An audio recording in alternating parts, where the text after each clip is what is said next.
Intolerance is everywhere. And in today's video, I'm going to show you ways how to channel your anger into positive change. You'll hear several important ways that you can use your anger to fuel and motivate you to do the things that you want to achieve. Are you ready for a breakthrough? If so, let's flow.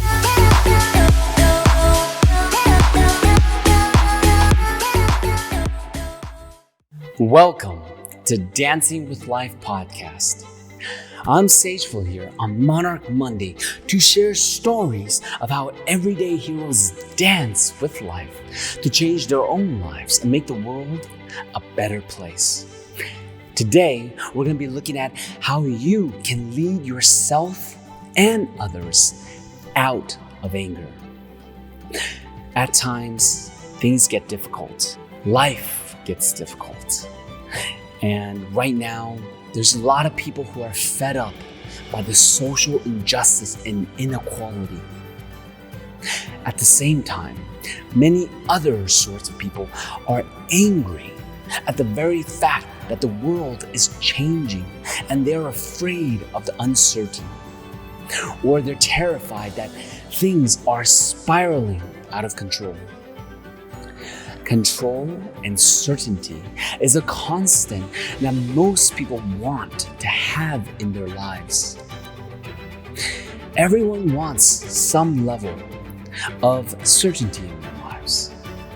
But it matters the world if that is the number one value that you live by, because change in our life is a constant. Whether it be control of our own lives, our health, our happiness, or our destiny. Most people want control in order to take charge of their future and feel like they can get in charge of their emotions. Many people have trouble controlling one emotion. Can you guess what that is? It is anger. Anger is a natural feeling, but in most cases, it feels unwanted and it's an irrational emotion. People express anger from mild irritation to frustration and rage.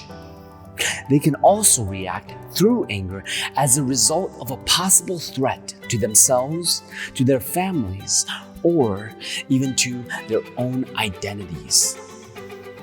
Anger is a red flag that signifies that something's wrong or something's about to blow up. According to medical professionals, anger has three known components. The first one is physical reactions. Now, this usually starts when you start to feel a rush of adrenaline and other bodily responses, such as increased heartbeat, the muscle tightening, or an increase in blood pressure. Most people call this the fight or flight response. The second part is the cognitive aspect. This is how people perceive what it is that makes a person angry. One example of this aspect is thinking that something happened to you, which you feel it's unfair, or unjust, or it's completely wrong or undeserved. Have we ever felt this before? Of course, everyone has. But obsessive thoughts about these kinds of experiences can lead to anger. The third is the expression of anger, because there's different ways that a person can express their anger. A person can look or sound angry. They'll maybe turn red in the face or shout and curse and slam doors or even pick a fight. For most people, anger is a negative energy that should take a back seat. But the wise monarch knows that anger can be diffused through reflection, through, let's say, a shifting of perspective, by not acting out or getting too caught up in the spur or the heat of the moment. You can step into leadership. You can step into leadership and help lead others to be without anger. First, you can do it for yourself. Because you can learn that anger can motivate you, but you can lead it without being angry. You can create a space for healing. The monarch dance is the waltz, and the waltz is a dance of communication and flow. Communication creates a space for healing. Here's a story, an example about how great leaders such as Martin Luther King wrestled with anger to overcome it. King wrote about in his autobiography an incident that happened to him in 1943 when he was only 14 years old and he was traveling from Atlanta to Georgia with a teacher of his, Mrs. Bradley. They were on a bus returning to Atlanta, and on the way, there were some white passengers who boarded the bus, and the driver ordered him to give up the seats. They didn't move quickly enough, and they got scolded and yelled at. The driver began to curse at Martin Luther King. He had intended to stay because he could feel the blood boiling and rising, but his teacher urged him to obey the law because that's what it was at the time.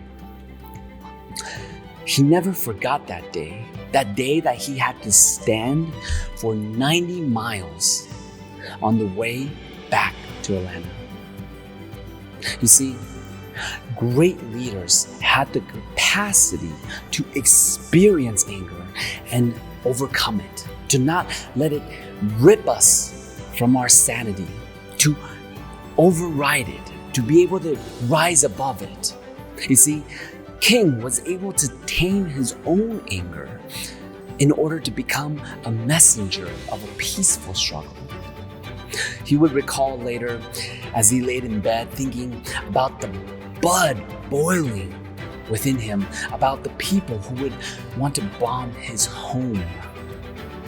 When he realized that his wife and his baby could have been killed, he was on the verge of losing it.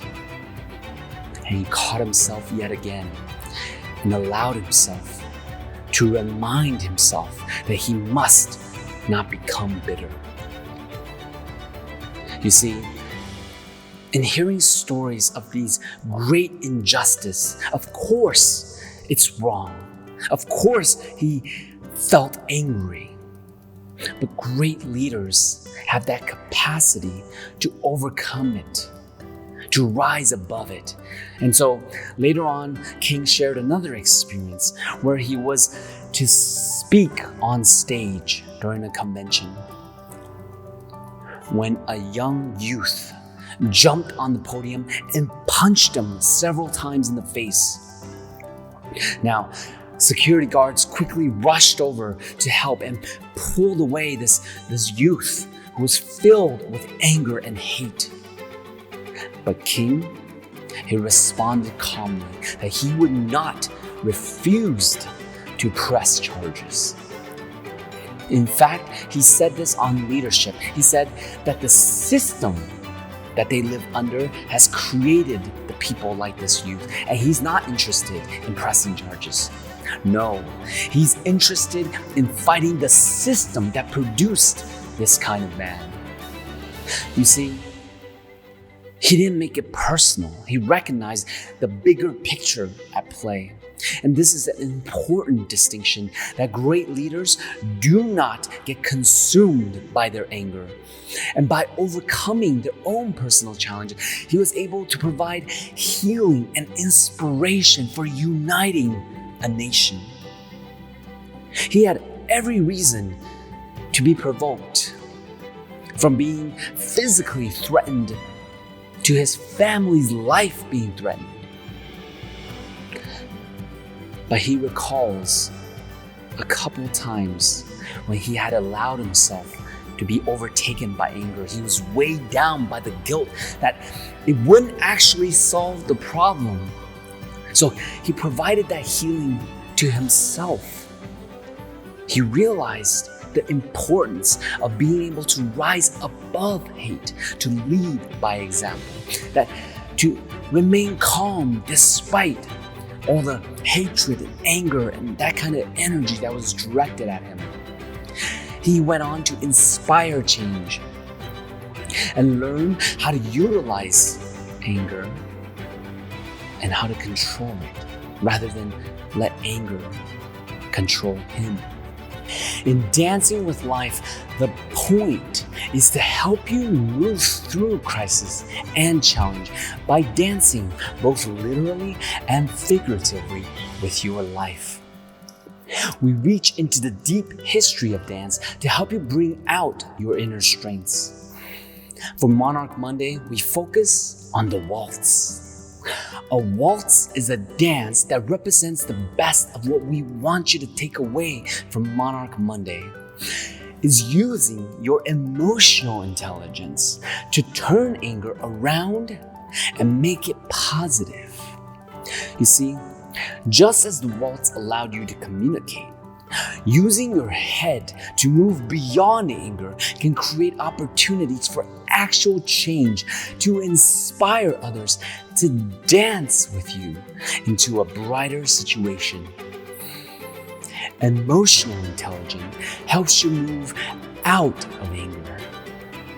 Use anger as a motivating force, because anger can be a positive energy if you intend it to be, and a very powerful motivating force if you learn how to use it to your advantage. Anger can push people toward their goals.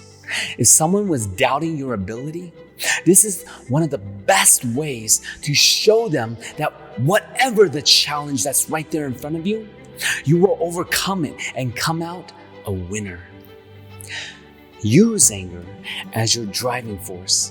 Use anger for success. The best revenge for anger is success that you have created and built in yourself.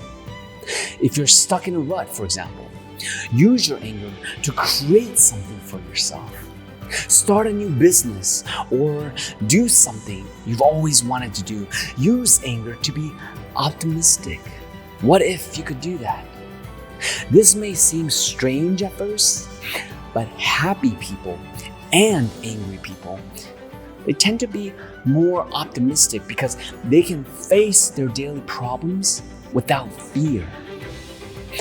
Many of them may say that the problems are just hiccups in life which can be dealt with easily. To face them head on and punch life problems in the gut. Turn anger into art. Artists and musicians know how to turn anger into something positive, energetic, and explosive. Art needs energy, and if your anger isn't applied to something, it could turn into blind rage. Art doesn't just have to be paintings or drawings. It could be applied to music, to dance, to poems, to writing. There are so many artists that have become so successful and famous because they've been able to channel that anger into something creative and energetic. Look at Kobe Bryant, The Clash, The Specials, Nirvana are some of the fine examples of artists who have used anger as a driving force. Anger can also be good for relationships. What? How can it be good for relationships, you ask? You see, arguments and frustrations are all part of being in a relationship as long as there's no physical violence. It can be that at times, right? So what I want to share with you is recognizing how to direct anger. And anger, it could be a telltale sign of some frustration that's building up in you. Anger is a natural reaction, specifically when you feel as if you've been wronged by someone. People have different ways of expressing anger. Anger is a way to communicate the injustice that you have experienced, because hiding anger in an intimate relationship can be also detrimental. For example, if your partner has done something that made you angry and you buried it in and you hid it, they may not know and continue to do that same thing over and over and continue to do so. You may feel frustrated and resentment can follow, which can surely affect the relationship. Now, hear me on this.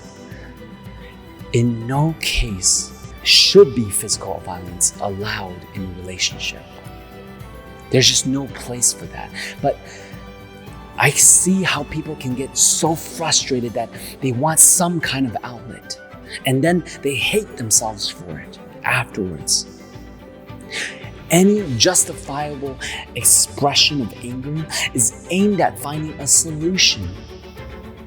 What can strengthen your relationship rather than hurt it?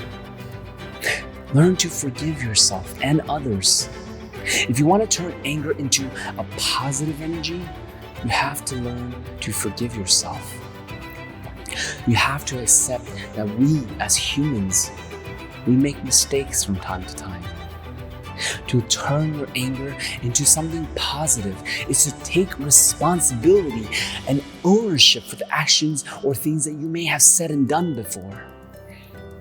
Forgiving another person, it can be one of the most difficult steps in using your anger in a positive way, but it can be almost just as rewarding.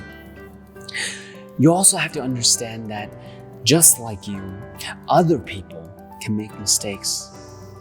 If you hold a grudge against another person, it can use up a lot of your energy and drain you and create stress in your life as you try to somehow figure out or justify why could they do such a thing. Everyone makes mistakes. Negative energy will attract more negativities in your life, and you don't want that to happen, do you? Forgiving doesn't mean that you have to like someone or even be close friends. Forgiveness, it's about unloading the burden that you carry of what the other person did or said to you before. Make anger your fuel and motivation to do things that you want to achieve. Channel your anger into something worthwhile, positive, and creative. Show people what's possible through being emotionally intelligent. What is emotional intelligence, you ask? Emotional intelligence, it's a capability to recognize that your own emotions and those of others, able to see the differences between feelings and to label them appropriately, to use emotional information to guide thinking and behavior. Emotional intelligence is managing or adjusting the emotions to even adapt in certain environments or to achieve one's goals. Hone your emotional intelligence. How, you ask? First, it's about writing things down. Write down your emotions. You see, us humans, we're so amazing that we have incredible wide range of emotions, but they have done studies on this, and when we express those emotions, we have a tendency to generalize, right? For example, if you ask someone, how was your day? Someone might think to a moment in that day where they felt some kind of pain, and they labeled their entire day as horrible. I had a horrible day. They might just be thinking, accidentally tripping and falling on themselves or something painful, and they label their entire day horrible versus that moment was horrible. So getting in tune with what you're actually feeling is an important key. So write it down. Here are several action steps that I'd like you to take that will help you identify your emotions so that you can communicate and heal and move through anger. First is imagine that your anger is right there in front of you. First, acknowledge that you are angry. It's okay to acknowledge that you are angry. Second, identify what your anger is a result of, like what specifically caused you to be angry. Well, when I tripped and fell over, the pain, that was a horrible moment. It caused me pain. Well, what specifically? I knew I should have tied my shoelaces, and I'm actually judging myself because I was so silly and stupid for not tying my shoelaces, right? Getting to the specific of where that anger can help you not misclassify or overgeneralize things. Third is to release it by putting a smile on your face and shifting by waltzing through anger, moving in a fluid motion through anger, and flowing from anger into positivity. As this podcast is called Dancing with Life, we want you to think about moving beyond anger through communication. So let's look together at the waltz. The waltz, it's all about communication.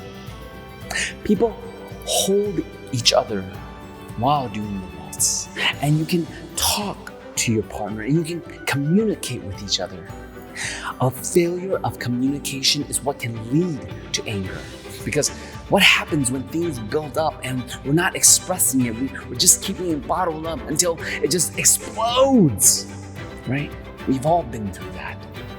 Communication paves the way to understanding, which eases anger, because not everyone waltzes today outside of wedding receptions or ballroom dancing classes. But it's worth remembering that you can waltz through life by communicating with people around you and letting things flow. At times, just accepting that they are who they are. Accepting that instead of being too quick to judge what's right and what's wrong, step into a different perspective, step into their perspective, perhaps seeing things from their view. I always share this example with people about shifting perspectives. Let's say you're driving in your car and you're just rolling down the 101, and you're just going down the freeway and somebody all of a sudden cuts you off and you have coffee in your hand and you just spill coffee all over yourself and you just get so angry. You're like, what is this person thinking? How could they do that? And then road rage can build up, right? Because you're already late for work and you just stack all these things on top of it. Right? How many of us have been through something like this? Now, I share with people what happens if you literally snapped your finger and you were in that other person's car. And 5 minutes ago, you just got a text that your mom is going to die. And you're on the way to the hospital, see your mother for the last time, and you're just rushing, the fear has overtaken you, and you're just rushing to the hospital to see someone that you love for the last time. If you were to snap your finger and be in that person's shoe, would you be as angry as you did moments before? So let's use the waltz as a way of communicating like a monarch. What would your monarch self do in a situation like that? I'll show it to you here. See, the waltz, it's about communication. It's about being close in proximity. Now, at times, in the example with the car, you can't communicate with that person. You don't even know that other person, right? But what if you could give people the benefit of the doubt? What if you could give people the benefit of the doubt in the goodness of people?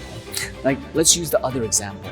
Even if that person just didn't even see you?